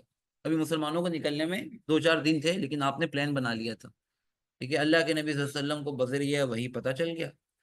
آپ نے چند حضرت علی، حضرت زبیر، حضرت مقداد، چند بڑے صحابہ کو آپ نے کہا کہ بھائی فلاں جگہ جاؤ. آپ کو وہی کے ذریعے سے پتہ، اس کا نام تھا روضہ خاخ، ایک باغ کا نام تھا. وہاں جاؤ، ایک عورت ہوگی یہ ہوئی. اس کے بعد ایک خط ہے وہ لے کر آؤ. عورت نے پہلے تو منع کر دیا ہے، انہوں نے کہا بھی تیری تلاشی لیں گے. اس نے کہا ٹھیک ہے، یہ خط دے دیا. اب اللہ کے نبی صلی اللہ علیہ وسلم کے پاس یہ خط آیا، آپ نے حضرت حاطب کو بلایا، یہ مکالمہ یہاں لکھا ہوا. تو کہا کہ حاطب ما ھذا، یہ کیا ہے، تم مسلمانوں سے غداری کر رہے ہو. فرمایا کہ اللہ کے نبی صلی اللہ علیہ وسلم آپ دیکھیں، فیصلہ نہ کریں اتنی جلدی. آپ کو پتا ہے کہ میں تو وہ آدمی ہوں کہ جو قریش کے ماتحت رہتا آیا، یعنی میں خاندانی قبیلے کے اعتبار سے کوئی بڑا آدمی نہیں ہوں نا، اور میں خود قریشی نہیں ہوں. ٹھیک ہے، اور ان کے قبیلے سے نہیں ہوں. اور یہ جتنے بھی آپ کے ساتھ مہاجرین ہیں ان کے خاندان والے بھی وہاں ہیں، لیکن ان سب کی رشتہ داریاں ہیں، تعلقات ہیں جو ان کے دیگر رشتہ داروں کی وہاں حفاظت کر رہے ہیں جو ابھی تک ہجرت نہیں کر پائے. ٹھیک ہے، میرا ایسا کچھ بھی نہیں ہے. تو میں نے یہ پسند کیا، مجھے یہ خیال آیا ہے کہ کیوں نہ میں ان کو یہ اطلاع کرے کہ کچھ ہمدردی حاصل کر لوں، تاکہ اگر کوئی جنگ کی صورت آتی ہے تو میری فیملی کو بھی وہ پروٹیکٹ کریں، کیونکہ میں نے ان کا ساتھ دیا ہے. ولم افعلہ ارتدادا عن دینی، میں نے یہ کوئی دین سے پھرنے کی وجہ سے نہیں کیا ہے، نہیں اس وجہ سے کیا ہے کہ میں کوئی کفر کو پسند کر رہا ہوں. یہ انہوں نے وضاحت کی، اپنا عذر پیش کیا. اللہ کے نبی صلی اللہ علیہ وسلم نے فرمایا کہ اس بات کے اندر قد صدقکم، تم سچ بول رہے ہو. تم کیا بول رہے ہو؟ سچ بول رہے ہو. حضرت اب اقرار کر لیا کہ ہاں میں نے یہ خط بھیجا ہے. حضرت عمر تھے، انہوں نے کہا اللہ کے نبی صلی اللہ علیہ وسلم اجازت دیں، اس غدار کی گردن ابھی اڑاؤں. اللہ کے نبی صلی اللہ علیہ وسلم فرمایا کہ نہیں، انہ قد شہد بدرا، تمہیں پتا بھی ہے یہ کون ہے، یہ عام شخص نہیں ہے، یہ وہ صحابی ہے کہ جو بدر کے اندر کیا تھا، شریک تھا. بدر میں شریک ہونے والے صحابہ کی بہت فضائل آئے تھے. پھر آگے اللہ نے فضیلت بیان کی کہ اللہ نے تو ان کے اگلے پچھلے گناہ معاف کر. ٹھیک ہے، اب یہاں پھر تھوڑی سی ہمارے لیے بڑی مطلب سمجھنے کی بات ہے کہ وہ جو حضرت حاطب نے جو اپنا عذر پیش کیا، ٹھیک ہے، یہ عذر ٹھیک نہیں تھا، یہ عذر قابل قبول اللہ نے کہ نبی صلی اللہ علیہ وسلم نے یہ تو کہا کہ ہاں تمہاری نیت غداری کی نہیں تھی، لیکن کام تم نے غلط کیا، کام تم نے کیا کیا ہے، یہ نہیں کہ آپ نے یہ کہا نا سچ بول رہے ہو، تو اس کا مطلب یہ نہیں تھا کہ آپ کہہ رہے ہو کہ تم نے کیا بھی صحیح، ٹھیک ہے، آپ نے اپنے رویے سے ظاہر کر دیا کہ اچھی نیت کے ساتھ بھی اگر جو کام باؤنڈری کے باہر ہوگا، اچھی نیت کے ساتھ بھی وہ غلط ہوگا، بظاہر نیت ٹھیک تھی، ٹھیک ہے۔ اچھا، آپ نے باؤنڈری، اس کے اندر دو تین بڑے اہم لیسن ہیں، یہ دیکھیں اکاؤنٹیبلٹی سب کے لیے ہے، ٹھیک ہے، اور سینسیٹیو انفارمیشن کو لیک کرنا یہ ایک بڑا سیریس چیز تھی، جس کو اللہ کے نبی صلی اللہ علیہ وسلم نے اس کو ایک حساسیت بتائی کہ تم نے کیا کام کیا، ٹھیک ہے۔ اچھا، اللہ کے نبی صلی اللہ علیہ وسلم نے ان کی ساری بات کو سنا، لیکن ان کی اس غلط فہمی سے مسلمانوں کو نقصان پہنچنے نہیں دیا، اور آپ نے وہ خط منگوا دیا، ٹھیک ہے، اور ٹھیک ہے، ان کے ایک خاص حالات تھے، ایک کانٹیکس تھا، ایک سرکمٹینسز تھے، اللہ کے نبی صلی اللہ علیہ وسلم نے اس کو سنا بھی، لیکن یہ کلیئر کر دیا کہ بھائی یہ جو نا ایسا نہیں ہونا چاہیے کہ اس قسم کے پرسنل اور ذاتی وجوہات کی وجہ سے کوئی اجتماعی مفاد کو نقصان پہنچانے کی عادت بنا لے، ہے نا، آپ نے ایسا نہیں کھلے دل سے انہوں نے کہا اچھا تم نے ٹھیک کیا، کوئی مسئلہ نہیں ہے، نہیں، ہے نا، ہاں سزا نہیں دی اللہ کے نبی صلی اللہ علیہ وسلم نے، لیکن یہ واضح کر دیا کہ یہ بہت بڑا غلط کام کیا، ایسا نہ ہو جائے کہ یہ ایک نوم بن جائے، آخری لیسن دیکھیں، ایسا نہ ہو کہ اس قسم کی چیزیں ایک نوم بن جائے۔ اچھا، یہ مثال ہم پڑھ چکے ہیں، ایک بڑے زبردست ایک اور مشہور قبیلے کی ایک خاتون نے فتح مکہ کے موقع پہ، اسی موقع پہ جب اللہ کے نبی صلی اللہ علیہ وسلم مکہ آئے ہوئے تھے، ایک خاتون نے چوری کر لی، مخزومی قبیلہ تھا، قریش کا ایک بڑا قبیلہ تھا، اور چور کی سزا طے ہو چکی تھی مدینی زندگی کے اندر، ثابت بھی ہو گئی چوری، پروف بھی ہو گیا، گواہ بھی مل گئے کہ اس کا ہاتھ کاٹ دیا جاتا ہے۔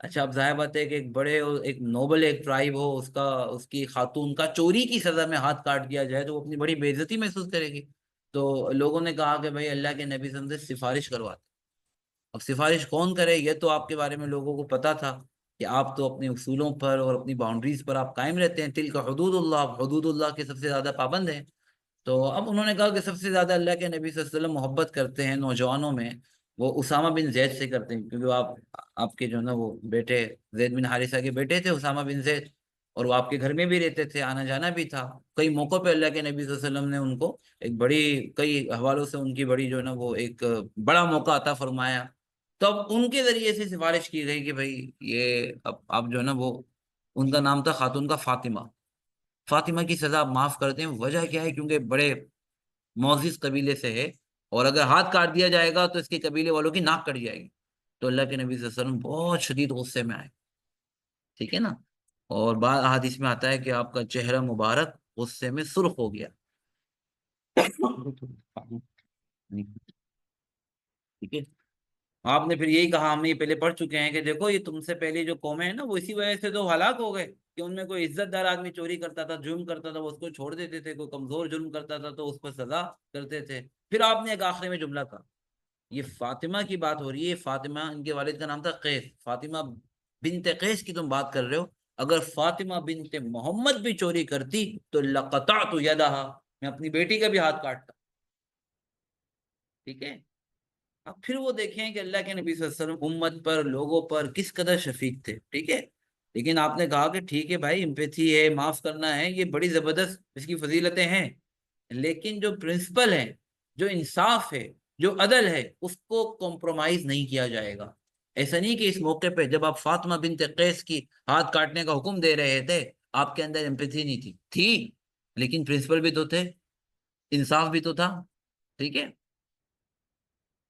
چاہے اس کے اندر کوئی آپ بہت ہی زیادہ کوئی وہ وابستہ ہو کہ جس سے آپ محبت کرتے ہیں، یا وہ ہو کہ جو بڑا رسپیکٹ فل ہو، پھر بھی رولز اور باؤنڈری کے اعتبار سے، ایک انصاف کے اعتبار سے پھر اس میں کسی کی رعایت نہیں کی جائے گی، یہ اللہ کے نبی سے ملتا ہے، ورنہ یہ بڑا ایموشنل ایک تھا کہ بھائی وہ آگ معاف کر دیا جاتا تو کیا ہے، اللہ کے نبی نے فرمایا کہ بھائی قانون یا یا جو پالیسیز یا لو ہے اس کے میں سب برابر ہوں گے، ایسا نہیں کیا جائے گا کہ کسی کو ترجیحی بنیاد پر کوئی ٹریٹمنٹ دیا جائے گا، ترجیحی بنیاد پر اگر ٹریٹ کیا جائے گا تو پھر یہ ناانصافی ہوگی.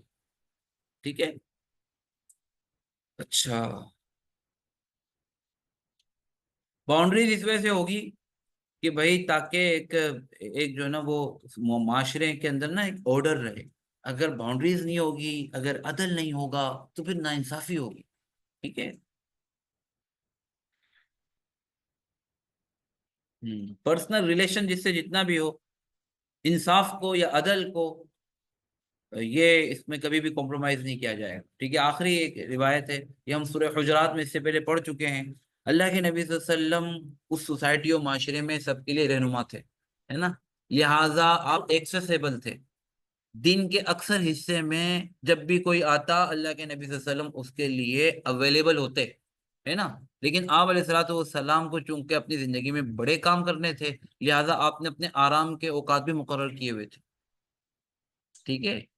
تو اچھا، عام مسلمانوں کو آپ علیہ السلام کی روٹین معلوم تھی، ہے نا. لہٰذا وہ آپ کے آرام کے اوقات میں دخل اندازی نہیں کرتے تھے. لیکن باہر سے اگر کوئی لوگ آ جاتے تھے اور وہ زیادہ اتنے مہذب نہیں ہوتے تھے، بدوی ہوتے تھے، تو ایک واقعہ اس طرح کا پیش آیا کہ عین آپ کے آرام کے وقت کچھ لوگ آئے جو دیہات سے آئے تھے، اور انہوں نے اللہ کے نبی صلی اللہ علیہ وسلم کے حجرے کے باہر کھڑے ہو کے زور زور سے آواز لگانی شروع کر دی، یا محمد یا محمد. سورہ حجرات میں اس کا تذکرہ آیا ہے. تو اللہ رب العزت کو بھی یہ ادا بہت ناپسند آئی، اور اللہ کے نبی صلی اللہ علیہ وسلم نے بھی تربیت فرمائی، اور قرآن کریم نے ناپسندیدگی کے ساتھ اس کا اظہار فرمایا کہ ان الذین ینادونک من وراء الحجرات اکثرهم لا یعقلون. وہ لوگ جو گھر کے باہر سے زور زور سے آپ کو پکارتے ہیں، ٹھیک ہے، وہ عقل مند لوگ نہیں ہیں، ہے نا. بولو انہم صبروا، اگر وہ صبر کر لیتے یہاں تک کہ آپ کے اٹھنے کا اور آپ کے ملاقات کا وقت ہو جاتا تو زیادہ بہتر تھا. اب دیکھیں، سمجھنے کی بات ہے کہ اس سوسائٹی اور معاشرے میں سب کو اللہ کے نبی صلی اللہ علیہ وسلم کی نیڈ تھی، اور آپ ایز اے لیڈر آپ کی بھی یہ ترغیب تھی کہ مجھ سے پوچھو اگر کسی مسئلے میں پوچھنا ہے. لیکن اس کے باوجود بھی آپ نے یہ اپنا حق سمجھا، اور اللہ نے یہ آپ کو یہ حق دیا کہ آپ کا ایک پرسنل اسپیس ہو جس میں لوگ اپنے مسائل آپ کو پیش نہ کریں. یہ سمجھنے کی بات.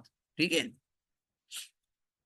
باؤنڈری ہو بھائی اس کی، وہ ایک پرائیویسی ہو. حالانکہ آپ سے زیادہ کوئی بھی لیڈر کسی بھی کلچر میں اس کی آپ سے زیادہ ضرورت نہیں تھی جتنی آپ کے اپنے معاشرے میں ضرورت تھی. یہ سمجھنے کی بات.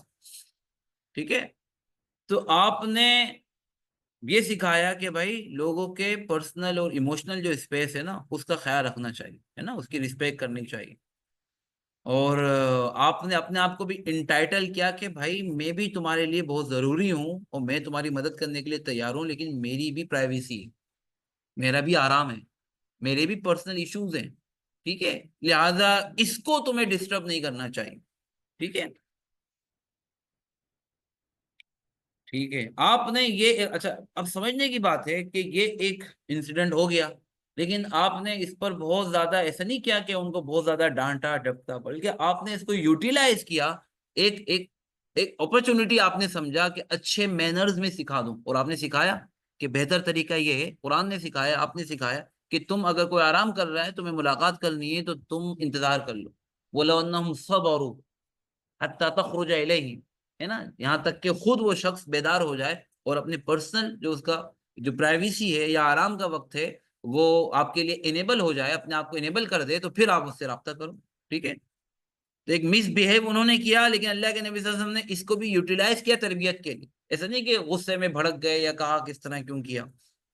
وہ ایک کلیئر باؤنڈری آپ نے بنا لی کہ جو آپ کی پرسنل لائف کو بھی ایجوکیٹ کیا آپ نے، اور دوسروں کو صحیح کیا. ٹھیک ہے. یعنی آپ نے ان کو کریکٹ کیا. آخری واقعہ ہے، یہ بھی اس سے پہلے ہم نے تذکرہ نہیں کیا ہے. ایک موقع پہ ایک جہاد ہی کا ایک سفر تھا، اور اس کے اندر ایک قبیلہ جو بنو جزیمہ اس کا نام تھا، بنو جزیمہ، اور ان کے خلاف یہ ایک لڑائی تھی. اس میں یہ لوگ مسلمان ہو گئے. ایک پہلے جو لیڈرز تھے وہ حضرت ابوبکر تھے، اور وہ مسلمان ہو گئے، اور بعد میں ان کی طرف بھیجا گیا حضرت خالد بن ولید کو. ٹھیک ہے.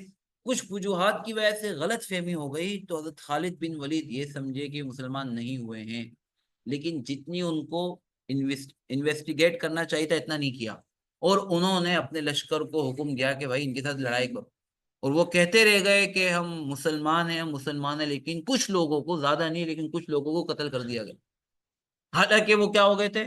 مسلمان ہو گئے تھے، اور اللہ کے نبی صلی اللہ علیہ وسلم سے اب یہ ایک مسٹیک ہو گئی، ایک غلطی ہو گئی، اور یہ غلطی کرنے والے کون ہیں؟ خالد بن ولید کے جو بڑے کمانڈر ہیں، خاندانی اعتبار سے بھی بہت بڑے ہیں، ٹھیک ہے، اور اسلامی لشکر میں بھی ان کا بڑا مقام ہے، ٹھیک ہے، لیکن اللہ کے نبی صلی اللہ علیہ وسلم انتہائی زیادہ غصہ ہو، ٹھیک ہے نا، اور کئی روایتیں آتی ہیں، مثلا تو حضرت خالد بن ولید کو جب ڈانٹا اور آپ سے پوچھا، ٹھیک ہے، کہ بھائی تم نے ایسا کیوں کیا، آپ کا احتساب کیا، تو انہوں نے کہا کہ اللہ کے نبی صلی اللہ علیہ وسلم وہ تو جان بچانے کے لیے کلمہ پڑھ رہے تھے، یہ بڑا مشہور واقعہ ہے، تو آپ نے فرمایا کہ پھر کیا تو نے ان کا سینہ چیر کے نہیں دیکھ لیا تھا کہ ایمان ہے یا نہیں؟ مفہوم عرض کر رہا ہوں، تجھے کیسے پتا چلا کہ جان بچانے کے لیے کہہ رہے تھے اور دل سے ایمان نہیں لائے تھے؟ اور پھر آپ نے جو ہے نا یہ ایک تو انتہائی غصے کا اظہار فرمایا، اور آپ نے سب کے سامنے اپنے ہاتھ اٹھائے اور اللہ کے سامنے یہ جملہ کہا، اللہم انی ابرؤ الیک مما صنع خالد، اے اللہ میں نا ڈس ایسوسیٹ ہوتا ہوں آپ کی بارگاہ میں اس سے جو کہ خالد نے کیا، اللہ میرا کوئی تعلق نہیں، برات کا اظہار کیا۔ اب یہ دیکھیں ایک بڑے لیڈر ہیں اور ایک بڑے معزز قبیلے کے ہیں، اور انہوں نے اسلام کے لیے یہ کر رہے تھے کہ ان کو ایسا لگ رہا تھا کہ شاید دشمن ہیں اور بھی مسلمان نہیں ہوئے، لیکن جتنی ان کو تحقیق کرنی چاہیے تھی ان سے ایک مسٹیک ہوئی، غلطی ہوئی، ان کو جلد بازی سے کام لینا نہیں چاہیے تھا، اور اللہ نے معاف کر دیا، ہمیں ان پر کوئی حکم لگانے کی ضرورت نہیں، لیکن سمجھنے کے لیے ہم یہ بات کہہ رہے ہیں، ٹھیک ہے، تو بھائی اکاؤنٹیبلٹی تو ہوگی اور ہر لیول پر ہوگی، ٹھیک ہے نا، اور ہونی چاہیے، اللہ کے نبی صلی اللہ علیہ وسلم کی سیرت سے ہمیں یہ ملتا ہے، اور اگر کوئی غلطی ہو جائے تو فوری طور پر اس کی تلافی کرنی چاہیے۔ پھر کیا کہ اللہ کے نبی صلی اللہ علیہ وسلم نے کہ یہ جو قبیلہ تھا جتنے لوگوں کو ناحق قتل کیا گیا تھا، آپ نے ان کی دیت آپ نے اس قبیلے کو بھجوائی اپنی طرف سے، کہ یہ ان کے ساتھ ظلم و زیادتی ہوئی تھی، بہرحال جو جان چلی گئی تھی وہ تو واپس نہیں آ سکتی تھی، اور حضرت خالد بن ولید چونکہ ان سے غلطی ہوئی تھی لہٰذا ان کو یہ سزا تو نہیں ملی جو قتل کی سزا ہوتی ہے، البتہ سخت تنبیہ، جیسے میں نے عرض کیا کہ سخت ڈانٹ اللہ کے نبی صلی اللہ علیہ وسلم سے ان کو سننی پڑی، ٹھیک ہے، اور آپ نے اس کو تسلیم کیا، اور آپ نے یہاں ایک اخلاقی ایک جو طریقہ تھا آپ نے اس کو بتایا کہ یہ ہونا چاہیے، ٹھیک ہے، تو یہ ہمارے ایک مختصر سی چیز تھی۔ اب آخر میں کچھ چیزیں میں نے پچھلی دفعہ بھی ذکر کی تھی، اس کو تھوڑا سا ایک اور اینگل سے دیکھ لیتے ہیں۔ شروع میں نے تذکرہ کر دیا، یہ ذرا ہم صرف آپ کو ذرا میں تیزی سے یہ بتاؤں گا کہ ہم نے کہا تھا کہ اگر بیلنس نہیں ہو امپیتھی نا، تو کسی بھی کلچر کے اندر کچھ اس کے بڑے نقصان ہو سکتے ہیں۔ اس کو اگر ہم ڈیوائڈ کریں عام طور پر جو ہوتا ہے، ٹھیک ہے، تو وہ 6 بڑے نقصان ہوتے ہیں۔ میں نے پچھلی دفعہ آپ کو صرف اس کی کوز بتائی تھی، ٹھیک ہے، تو آج ہم اس کی کوز بھی دیکھتے ہیں، اس کی وجہ سے کیا رسک ہوتا ہے وہ بھی دیکھتے ہیں، اور کس طرح اس کو کس اسٹریٹجی سے اس کو سولو کیا جا سکتا ہے، ایک اس کو ہم یہ دیکھتے ہیں کیونکہ سیرت کی روشنی میں چیزیں ہمارے سامنے آ گئی، ٹھیک ہے، یہ 6 چیزیں میں نے آپ کے سامنے ذکر کی تھی، ٹھیک ہے، اب باری باری اس کو دیکھ لیتے ہیں، ہمارے پاس کچھ وقت ہے۔ بسا اوقات بہت زیادہ دوسروں کا بوجھ اٹھاتے اٹھاتے انسان جو ہے نا وہ بہت سارے بوجھ تلے دب جاتا ہے نا، اور برن آؤٹ ہو جاتا ہے، اس سے یہ بوجھ سنبھالا نہیں جاتا، ظاہر بات ہے پھر پرسنل لیول پہ وہ لیڈر ہو یا کلیگ ہو، اپنی اس کی ذاتی جو پرفارمنس ہے نا وہ متاثر ہو جاتی ہے، ٹھیک ہے، اس کی اسٹریٹجی یہ ہو سکتی ہے کہ وہیں باؤنڈری قائم کی جائے، لیڈر ہو یا کلچر کا کوئی بھی ساتھی ہو یا کلیگ ہو، ساتھ کام کرنے والا ہو، ہم دوسروں کے مسائل کو ضرور سنیں گے، ٹھیک ہے، لیکن ہم اس کے لیے کوئی لمٹ بھی لگائیں گے کہ ہم نے کتنا سننا ہے نا، جب ہم لوگوں کے مسائل سننے کے ساتھ ان کے ساتھ بیٹھیں گے تو کلیئر ہماری باؤنڈری ہوگی، ٹائم فریم ہوگا کہ یار اتنی دیر کے لیے میں آپ کے لیے اویلیبل ہوں، انلمیٹیڈ ہم کسی کے لیے بھی ہر وقت اویلیبل نہیں ہو سکتے ہیں، چاہے ہمارے ساتھ کام کرنے والا کلیگ ہو یا ہمارے ساتھ کام کرنے والا ہمارا جونیئر ہو، ہم لیڈر ہو، ہے نا، تو اس کی وجہ اس کی یہ ہے کہ اگر ہر وقت اور ہر چیز میں اور ہر مسئلے میں اور ہم ہر وقت لوگوں کے لیے اویلیبل ہوں تو پھر ہم اویلیبل ہی رہیں گے، اور بسا اوقات غیر ضروری جذبات کا بوجھ بھی ہم کو اٹھانا پڑے گا جو پرسنل کیپیسٹی میں ہماری پرفارمنس کو متاثر کرے گا، ٹھیک ہے، تو ہم نے اپنے آپ کو برن آؤٹ بھی نہیں کرنا، اور ہم جو ونڈو موڈ سے کب مرر موڈ کے اندر آنا ہے یہ بھی ہمیں اچھی طرح اندازہ ہونا چاہیے. ٹھیک ہے. اچھا دوسری جو چیز ہے اس کا وہ یہ ہوتا ہے کہ میں نے آپ سے عرض کیا کہ کلاؤڈ ججمنٹ آ جاتی ہے. یعنی جب ہم بہت زیادہ نا اور آئیڈینٹیفائی کرتے ہیں دوسروں کے ایموشن کو نا، ایک ہے کہ انسان ہونے کے ناطے دوسروں کے جذبات کو سمجھیں، ایک یہ ہے کہ ہمیشہ دوسروں کے جذبات ہی کو سمجھتے رہیں.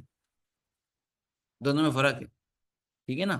تو ہم کسی جگہ پہ کسی ٹاسک کسی پرپس کے لیے ہوتے ہیں، ہم ہمیشہ ہر وقت دوسروں کے جذبات سمجھنے کے لیے نہیں ہوتے ہیں. یہ بھی سمجھنے کی ضرورت ہے. ایک پروفیشنل لیول پر ہم ایک ٹاسک کے لیے کسی جگہ پہ ہوتے ہیں، اور ہمیں دوسرے لوگوں کا خیال بھی رکھنا چاہیے، ان کے ایموشن ہمارے سامنے ہونے چاہیے، اور ہمیں ان کے مسائل کو حل کرنے میں مدد بھی کرنی چاہیے، لیکن کچھ باؤنڈریز ہوگی. ہر بندے کے ہر مسئلے کا بہترین حل ہمارے پاس نہیں ہے. وہ تو صرف کس کے پاس ہے بھائی؟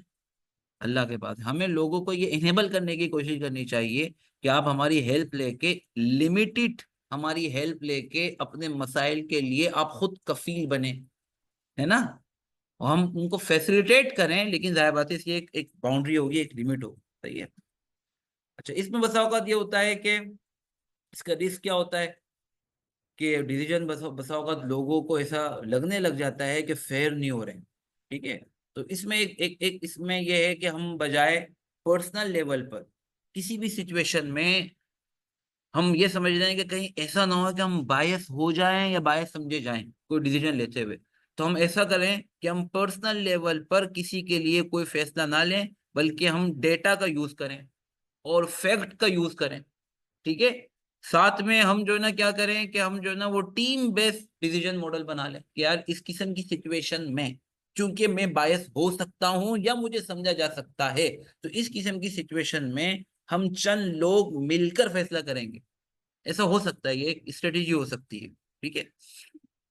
اچھا یہ ایک عام طور پہ بڑا ہوتا ہے کہ عام طور پہ لیڈرز کچھ ایسے ہوتے ہیں کہ جو بہت زیادہ لوگوں کا خیال کرنے والے ہوتے ہیں، اور کچھ ساتھی اور کلیگ بھی ایسے ہوتے ہیں ساتھ کام کرنے والے. جب پھر دوسرے لوگ جو ہے نا وہ کیا کرتے ہیں کہ ان کو آئیڈینٹیفائی کر لیتے ہیں کہ یار ان کا نا دل بڑا نرم ہے. ان کا دل کیا ہے؟ بڑا نرم ہے. جب بھی جس وقت جو بھی آپ ان سے کہیں گے نا تو انہوں نے کہنا یار بالکل صحیح ہے یار، ٹھیک ہے، تو آپ کو یہ فیور دے دیں گے.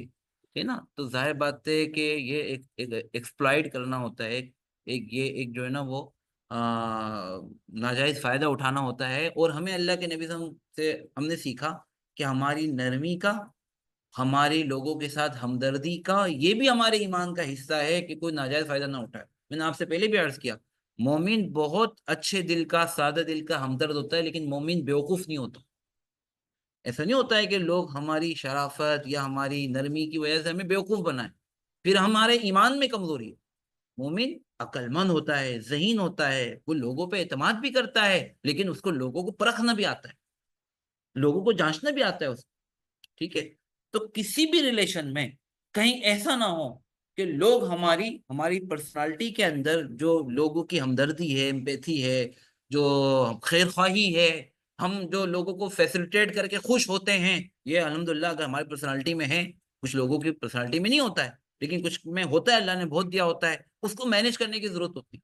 ٹھیک ہے نا. تاکہ لوگ ہماری نرمی سے ناجائز فائدہ نہ اٹھائیں. ٹھیک ہے. تو اب اس کے لیے کیا ہوتی ہے کہ اس کے لیے ہم ایک کلیئر جو ہے نا ہم ایسی ہم ایک پالیسی بنائیں کہ لوگوں کو کس لیول پہ جا کے ہم سے توقع ہو سکتی ہے، یہ کلیئر، اس سے زیادہ ہم سے توقع ہی نہ ہو. ٹھیک ہے. ایک باؤنڈری ہمیں بنانی پڑے گی کہ ہم آپ کو ان ایریا کے اندر یہاں تک فیسیلیٹیٹ کر سکتے ہیں، بس اس سے زیادہ نہیں. اس سے زیادہ آپ کو مینج کرنا پڑے گا. ٹھیک ہے. اور اس وقت تک کر سکتے ہیں یہ ہوگا. پرفارمنس ریویو تو ہمارے یہاں ہوتا ہے، لیکن کیا لوگوں کو اپنے کلیگ سے یا اپنے لیڈر سے کس لیول تک توقع رکھنی چاہیے، وہ لیول طے ہونا چاہیے، ہے نا. اس کی باؤنڈری طے ہونی چاہیے. ٹھیک ہے نا. تاکہ زیادہ پریشر ہی نہیں آئے گا، پتا ہوگا کہ یار یہ یہاں تک ہمیں ہمارا خیال رکھا جا سکتا ہے، ہمیں فیسیلیٹیٹ کیا جا سکتا ہے، اس سے زیادہ نہیں. بہت زیادہ ہمارا ایموشنل ایشوز پر اگر بہت زیادہ فوکس ہوگا تو ظاہر بات ہے اپنی پروڈکٹیوٹی، اپنی پرفارمنس پہ بہت زیادہ فرق پڑ جائے گا. ٹھیک ہے. پروسیس ڈاؤن ہو جاتا ہے، وقت پہ پروجیکٹ پورے نہیں ہوں گے، ایفیشنسی ختم ہو جائے گی، پروڈکٹیوٹی ختم ہو جائے گی. ٹھیک ہے، تو اس کے لیے ایک اسٹریٹجی ہے کہ بھائی ایمپیتھی وتھ پرپس، ہے نا. ہم لوگوں کے ساتھ ان کے مسائل میں، ان کے جذبات میں، ان کی مشکلات میں ہم مدد کریں گے، لیکن ساتھ میں ایک پرپس بھی ہوگا ہمارا، اور وہ پرپس ہوگا جو کلیکٹیو ہمارے مقاصد ہیں ان پر کمپرومائز نہ کیا جائے، جیسے کہ اللہ کے نبی صلی اللہ علیہ وسلم کی ہمیں اس میں نظر آ رہا ہے سیرت طیبہ کے اندر. ٹھیک ہے، لوگ ایمپیتھی کا مطلب کیا لے رہے ہیں، اس کے لیے 101 سیشن بھی کرنا چاہیے. ٹھیک ہے نا، مینیجر کو کرنا چاہیے، لیڈرز کو کرنا چاہیے، ہمیں بھی آپس میں کرنا چاہیے، تاکہ اگر کوئی غلط تصور ہو تو وہ تصور ختم ہو جائے، ہے نا. بسا اوقات یہ 101 چیزوں کے اندر جب ہم میٹنگ کرتے ہیں نا تو اس کے اندر زیادہ کلیئرٹی آ جاتی ہے. ٹھیک ہے نا، تو ایمپیتھی سے جب بھی کام لیا جائے گا پالیسیز کے اندر، اس میں ایک چیز ہمیشہ یہ بھی پالیسی میں ہوگی کہ اس کے ساتھ کوئی پرپس بھی ہوگا.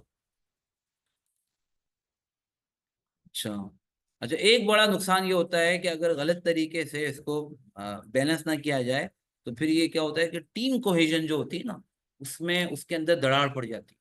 پھر لوگوں کو یہ محسوس ہوتا ہے کہ یار یہ جو نا فیوریٹزم ہے.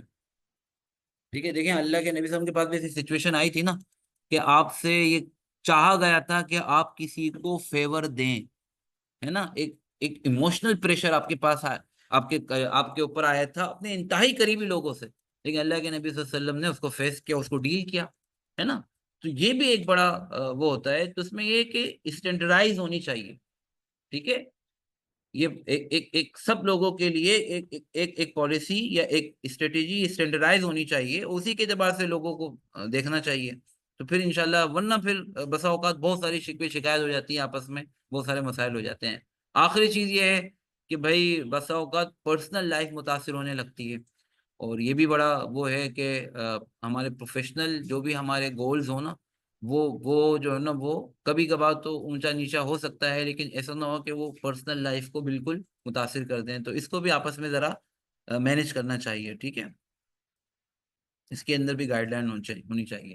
اللہ کے نبی صلی اللہ علیہ وسلم کی جو ساری جو ہم نے چیزیں دیکھی نا، اس سے ہمیں یہ 4 اصول ملتے ہیں. اگر ہم بالکل سمری کرنا چاہیں نا، یہ 4 اصول ملتے ہیں ہمیں، اور ان کی یعنی بہت واضح ہیں، بڑے آسان ہیں. میں نے یہ کوشش کی ہے کہ اس کو ایک انسان دوسرے انسان کو کنوے کیسے کرے، دوسرے انسان کو منتقل کیسے کرے نا، اس کے لیے جو ورڈنگ ہونی چاہیے وہ میں نے کچھ کوشش کی ہے کہ میں وہ لکھ دوں. لیکن میرے خیال سے یہ آپ حضرات کے لیے اس کی ضرورت نہیں، پریزنٹیشن شیئر ہو جائے گی، آپ اس کو دیکھ سکتے ہیں. لیکن اس میں ایک اصول یہ ہے کہ ہمیں دوسرے لوگوں کے مسائل کو سننا بھی چاہیے، اور اس پر اپنی ہمدردی کا اظہار بھی کرنا چاہیے. ہمیں یہ بتانا چاہیے کہ آپ ہم سے اتنی توقع رکھ سکتے ہیں. ٹھیک ہے نا، مثال کے طور پر اگلے 2 ہفتوں کے لیے آپ کی اس پرسنل سچویشن کی وجہ سے واقعی میں بڑی اہم ہے، اور واقعی میں آپ پریشان ہیں. ہم ایسا کر سکتے ہیں کہ ورک لوڈ کم کر سکتے ہیں، لیکن ساتھ میں 2 ہفتوں کے بعد چاہت یہ ہوگی کہ آپ دوبارہ پرانے والی روٹین پر آ جائیں، پہلے والی پوری پرفارمنس کے ساتھ. اس کے لیے کیا آپ کے پاس اسٹریٹجی ہے نا. تو اس طریقے سے کچھ میں نے چیزیں لکھی ہوئی ہیں، اس کو آپ دیکھ لیجئے گا. تو بس انشاءاللہ ہمارا وقت مکمل ہو گیا. دوسری پڑھ لیں، دعا کر لیجئے گا. اللہم صلی علی سیدنا مولانا محمد وعلی آل سیدنا مولانا محمد مبارک وسلم تسلیما کثیرا کثیرا. یا الہ العالمین و یا رب العالمین، یا ذا القوة المتین، یا من له الجود والکرم، یا من له المن والفضل، یا اللہ یا رحمان. اے اللہ، جناب رسول اللہ صلی اللہ علیہ وسلم کی زندگی سے ہر اچھی اور خیر و بھلائی والی، اے اللہ جو بھی صفت، اے اللہ آپ کو یہ مطلوب ہے کہ اللہ ہمارے اندر آ جائے انفرادی اجتماعی طور پر. اے اللہ ہمارے کلچر میں، ہمارے معاشرے میں، ہمارے گھروں میں، اے اللہ ہم کو وہ اے اللہ طلب کے ساتھ سیکھنے کی، سمجھنے کی توفیق عطا فرما. اے اللہ ہمارے سینے کو، ہمارے ذہن کو، ہمارے دل کو اے اللہ آپ علیہ الصلوۃ والسلام کی سیرت طیبہ کے لیے اے اللہ سچائی کے ساتھ کھول دیں. اے اللہ ہمیں وہ طلب و سچی تڑپ نصیب فرما کہ آپ علیہ الصلوۃ والسلام کے سنت و طریقوں پر اے اللہ ہم عمل کرنے والے بن جائیں.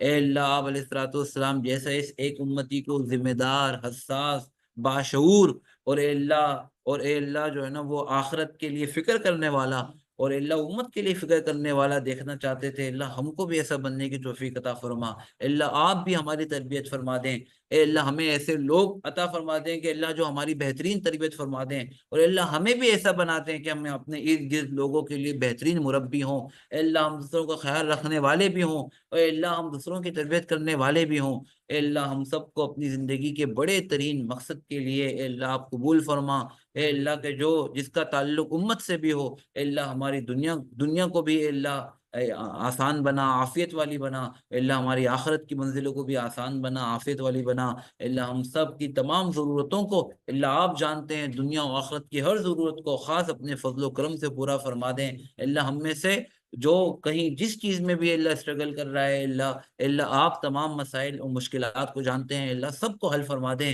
اے اللہ آپ ہمیں اپنا سچا اور نیک بندہ بنا دیں، اے اللہ اپنے نبی صلی اللہ علیہ وسلم کا سچا امتی بنا دیں، اللہم انا نسألک من خیر ما سألک من نبیک و حبیبک محمد صلی اللہ علیہ وسلم ونعوذ بک من شر ما استعاذ من نبیک و حبیبک محمد صلی اللہ علیہ وسلم وانت المستعان وعلیک البلاغ ولا حول ولا قوة الا بالله وصلی اللہ تعالی علی خیر خلقه سیدنا محمد وآلہ وصحبہ اجمعین، آمین آمین رحمتک یا ارحم الراحمین، جزاکم اللہ خیرا۔